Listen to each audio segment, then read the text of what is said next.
Good afternoon, folks. You've reached another installment of KingCast meets camera meets corruption. So what we have today is a fireside chat without the fire. There's enough fire going on in the world already. And it's too hot in here. It's very hot in here, but this is very important. And it's so important that I wore a tie today. And when I wear a tie, it's serious, okay? People, if you believe in civil rights, if you believe in justice, or if you or anyone you know is involved with cannabis in any way, please like and share this video. I never usually directly ask people to do that, but I'm doing it right now because we're going to expose the seamy underbelly of the Liquor Control Board in Washington State and what's going on.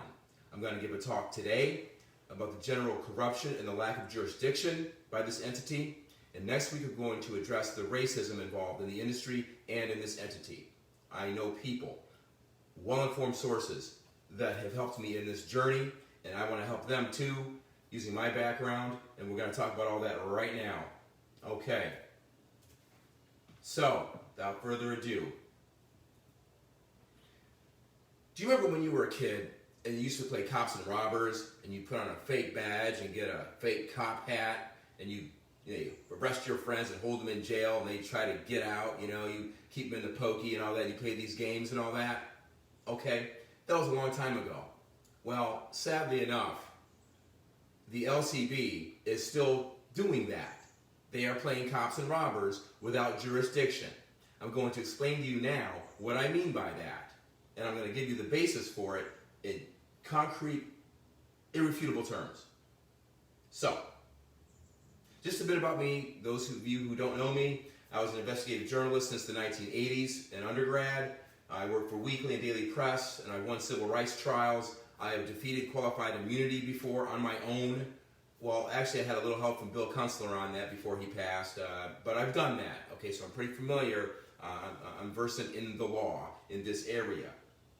And in this case, Washington State is making millions and millions on forfeiture and other legal proceedings that they're engaging in that are conducted in ultra vires manner. That means beyond their authority. Now, my blog discusses the pending case of LCB versus Levi Lyon and LCB versus Sinjo. Levi Lyon is an entertainment manager or director for HempFest, and Sinjo is a bud tender. Okay, or was. We're going to get to that. Basically, in Levi's case, they took his vans. There's a questionable search warrant involved, but beyond all that, what we're going to get into is they took his vans.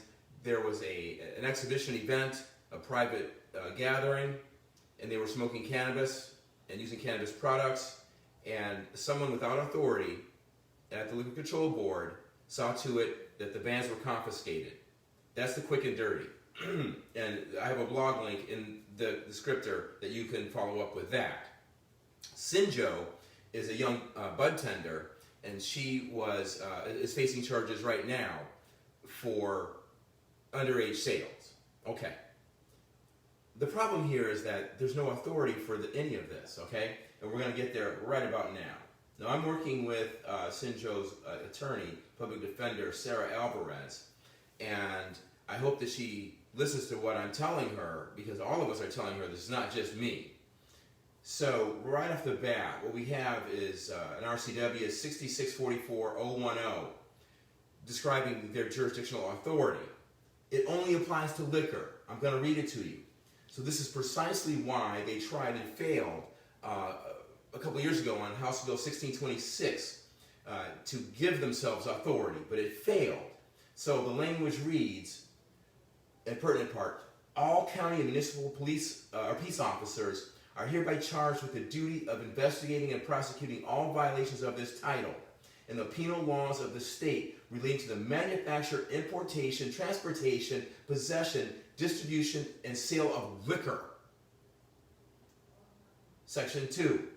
In addition to any and all other powers granted, the board has the power to enforce the penal provisions of this title and the penal laws of this state relating to the manufacture, importation, transportation, possession, distribution, and sale of liquor. Okay, so what did 1626 read? 1626 read, making the authority of the Liquor and Cannabis Board to enforce state laws concerning liquor, marijuana, tobacco, and vapor products more uniform. What does more uniform mean? Let's take a look, shall we? We shall. 2. In addition to any and all other powers granted, the board shall have the power to enforce the penal provisions of this title and the penal laws of this state related to the manufacture, importation, transportation, possession, distribution, and sale of liquor, comma, then underlined is the proposed new language, marijuana, tobacco, and vapor products. The emphasis was in the original. It's underlined, okay? All right. So that's out. They don't have authority, ipso facto. Next, they tried to get authority another way. They tried under the RCW 1093, mutual aid and limited authority police officers. There was House Bill 1537 in 2015. That failed, okay? In the blog, I've attached the relevant screenshots, but basically, I'll tell you this. I've been blogging since 2005. I've only had to make 2 or 3 material corrections to anything I've ever said, okay? That puts me on a par with any newspaper out there, all right? And I'll tell you what, that statute failed, and I don't have the language for it in front of me, but trust me, if you just look at the link, it's in there. I have a screenshot of it. You scroll down the blog, and you'll see the highlighted portions there in green as to why that failed, okay? And for the proposition that there is no authority and that the arrests are illegal, I'm going to take you to a case entitled State versus Barker, number 69342-1, 2001. So, Oregon police officer basically trailed a suspect into Washington, and I believe they made an arrest. The person was speeding. There was no life-threatening issue there, okay? And so the person was guilty of a traffic offense. They appealed, and basically, make a long story short, there was no jurisdiction because the officer in Oregon had not gone through training to be a certified peace officer in Washington, okay? Case dismissed. That is your res judicata effect right now. Res judicata, for those of you who don't know legal jargon, just simply means that similar cases should meet with similar results. It's not rocket science, okay? So, there you have that piece. Now, there's also a WAC over that too, but I put the link in there. So, all right. Here's another thing to think about too. It's a hypothetical, but I bet you, if you were to check the relationship between the Washington State Gambling Commission and DNR and BNSF, Railroad, all that stuff, okay, and what they require in terms of basic law enforcement academy training, I can almost guarantee you that any so-called officer of the LCB who tries to go into one of those other agencies, I bet you that they won't get through because they don't have the BLEA, the Basic Law Enforcement Academy training. They've started to go back retroactively and give certain people training under that requirement, but that still doesn't cut the mustard, okay? Constitutionally or statutorily, it doesn't work, okay? So, because the underlying agency doesn't have the authority ab initio, as I already said, ab initio meaning from the get-go, from jump. Get it? Got it. Next. Be aware in terms of why some of this is happening, okay? In 2018, the DEA's own website expressly indicated and reported that Washington reeled in $25 million out of a countrywide $52 million in forfeiture from marijuana, cannabis seizures, that kind of thing, okay? In other words, what is that? I'm not a mathematician, but it's about 48% of the total of the country. And 2017 was similar, too. It came down a bit in 2019, but this is a cash cow. And it's a cash cow that Jay Inslee he's letting it happen. And we're going to get into why that's happening, because we believe that Jay Inslee has friends at the LCB, okay? That's another story. We're going to get to that later. But I've approached Tim Eyman about this. I've shot video for Tim Eyman. He bailed. And I'm going to go to the cult campaign next and let them know about this, okay? Because anybody who does the right thing is a friend of mine. I don't care what your political affiliation is. It doesn't matter to me. Do the right thing, okay? So that's the first, that's the next thing, okay? So, oh, Peppa. Oh, Peppa. Oh, say hi to Uncle Benny. That's good. Oh, good.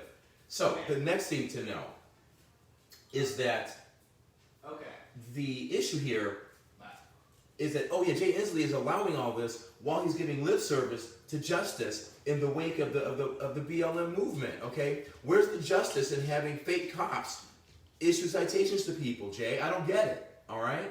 Not following. So let me give you one more example, okay? I wrote Sinjo's lawyer, and I says, look, if Yosemite Sam writes me a traffic ticket for doing 70 miles an hour in a 60 mile per hour area, okay? I don't care if he's correct, because guess what? I'm not a toon. Yosemite Sam's jurisdiction is limited to Warner Brothers cartoons, all right? So I'm not in that realm. And if I were a toon, let's imagine that. I guess I would call my buddy Jeannie Mucklestone and try to get out of it. She's one of the baddest lawyers around. Anyway, free plug for Jeannie. But, you know, I'm appalled by this. As a former assistant state attorney, I'm appalled by this. And in our next segment, a week from today, we will discuss industry-wide racism in the cannabis industry, and we're going to study its impact with folks right here in Washington, people I've met, okay? You won't want to miss that, because again, we're going to see where Jay Inslee's administration is paying lip service to the BLM movement on one end, and on the other end, they're continuing to allow unlawful discrimination in the Washington cannabis industry. Why is that? I don't understand. So I want answers. I'm going to send this copy in a letter to the Inslee administration. I'm going to send it to the Culp administration. I'm going to send it to Tim Eyman, and I'm going to ask for a public comment from each of them on this very issue. That's it for now. This is the most matter-of-fact, most serious fireside chat I've done in a while.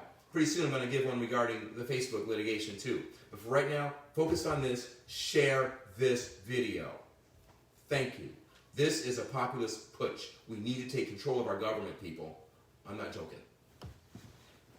Serious as a heart attack.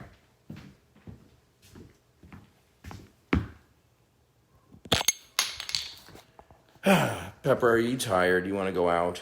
Okay. Let's go, baby. All right. Oh, that's good. Oh, that's so good.